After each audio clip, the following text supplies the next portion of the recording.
ಕಟ್ಟಿಸತಕ್ಕಂಥ ಮನೆಗಳು ಅದ್ಭುತವಾಗಿದೆ. ಮನೆಗಳು G+2 ಅಂತ ಮನೆ, ಅದ್ಭುತವಾಗಿದ್ದಾವೆ ಮನೆ. ಈಗಾಗಲೇ ಸುಮಾರು ಜನ ಮನೆಯಲ್ಲಿ ವಾಸವಾಗಿದ್ದಾರೆ ನೋಡಿ. ಇದೇ G+2 ಮನೆಗಳು, ಅದ್ಭುತವಾಗಿದ್ದಾವೆ ಮನೆಗಳು. ತೋರಿಸ್ತಾ ಇದ್ದೀನಿ ನೋಡಿ. ನಾನು ಶಿವಮೊಗ್ಗ ವಿರೂಪಾಕ್ಷ ಮನೆಗೆ ಬಂದೀನಿ ನೋಡಿ. ನಾನೇ ಇವರಿಗೆ ಅರ್ಜಿಯನ್ನು ಹಾಕ್ಕೊಟ್ಟಿದ್ದೆ. ಇವರಿಗೆ ಮನೆ ಅಲಾಟ್ಮೆಂಟ್ ಆಗಿದೆ. ಆಗಲೇ 1 ತಿಂಗಳಾಯ್ತಂತೆ ಬಂದು ವಾಸ ಮಾಡ್ತಾ ಇದ್ದಾರೆ ನೋಡಿ. ಎಲ್ಲ ಮನೆ ಹೀಗಿದೆ. ಹೇಗಿದೆ ಇಲ್ಲಲ್ಲ ಫೆಸಿಲಿಟಿ ಆಗಬೇಕಷ್ಟೇ. ಬಸ್ಸಿಗೆ ಸಲ ಬಸ್ಸೆಲ್ಲ ಬರುತ್ತೆ ಬಂದಿದ್ದೀನಿ ನೋಡಿ. ನೋಡಿ ಸುಖವಾದ ಜೀವನವನ್ನು ನಡೆಸ್ತಾ ಇದ್ದಾರೆ. ಅಮ್ಮ ಹೇಗಿದೆ ಮನೆ? ತೊಟ್ಟಿ ಇದೆಯಾ? ಶಿವಮೊಗ್ಗ ವಿರೂಪಾಕ್ಷವರು ನೆನಪಾಯ್ತಾ? ಮತ್ತು ಕರೀಲಿಲ್ಲ ನನಗೆ.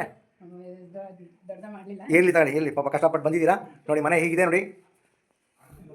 ಮಲ್ಗೆ ರೂಮು ಹೀಗಿದೆ ನೋಡಿ. ಅದ್ಭುತವಾಗಿದೆ ಮನೆ. ಕ್ಲೀನಾಗಿ ಇಟ್ಕೊಬೇಕು. ಲೈಟ್ ಹಾಕಿದ್ದು ಬಾತ್ರೂಮ್. ಇದು ಬಾತ್ರೂಮು ಅಚ್ಚುಕಟ್ಟಾಗಿದೆ, ತುಂಬ ಚೆನ್ನಾಗಿದೆ. ಒಳ್ಳೆ ಬಾಗಿಲುಗಳನ್ನೆಲ್ಲ ಹಾಕ್ಯಾರೆ. ಇದು ಟಾಯ್ಲೆಟು ಕಮೋಡನ್ನು ಹಾಕ್ಯಾರೆ. ಅದ್ಭುತವಾಗಿದೆ ನೋಡಿ. ಆಶ್ರಯ ಮನೆ. ನಮಸ್ಕಾರ, ನಾನು ಶಿವಮೊಗ್ಗ ವಿರೂಪಾಕ್ಷ ಮಾತನಾಡ್ತಾ ಇದ್ದೀನಿ. ಇವತ್ತಿನ ದಿವಸ ಆಶ್ರಯ ಬಡಾವಣೆಯ ಮನೆಗೆ ಬಂದೀನಿ. ಗೋವಿಂದಪುರದಲ್ಲಿ ಇದೆಯಲ್ಲ ಮನೆ, ಆ ಮನೆಗೆ ಬಂದಿದ್ದೀನಿ. ಭಾಳ ಆನಂದ ಆಯಿತು. ಯಾಕೆಂದರೆ ನಾನೇ ಅರ್ಜಿಯನ್ನು ಹಾಕ್ಕೊಟ್ಟಿದ್ದೆ. ಖುಷಿಯಾಗಿದೆ ಅವರಿಗೆ. ಆದ್ದರಿಂದ ಈ ಎಲ್ಲರೂ ಅರ್ಜಿ ಹಾಕ್ದವ್ರಲ್ಲ, ಕೆಲವರೆಲ್ಲ ಮನೆ ಚೆನ್ನಾಗಿಲ್ಲ ಅಂತೇಳಿ ವಾಪಸ್ ತಗೊಂಡ್ಬಿಟ್ಟಿದ್ದೀರಾ ನೋಡಿ. ಎಷ್ಟು ಚಂದವಾಗಿದೆ ಮನೆ. ಬಡಾವಣೆ ಮನೆಗೆ ಬಂದಾಗ ಬಿಸ್ಕತ್ತು ಕಾಫಿಯನ್ನು ಕೊಟ್ಟಿದ್ದಾರೆ. ದೇವರು ಅವರು ಒಳ್ಳೆಯದನ್ನು ಮಾಡಲಿ ಅಂತ ಶಿವಮೊಗ್ಗ ವಿರೂಪಾಕ್ಷ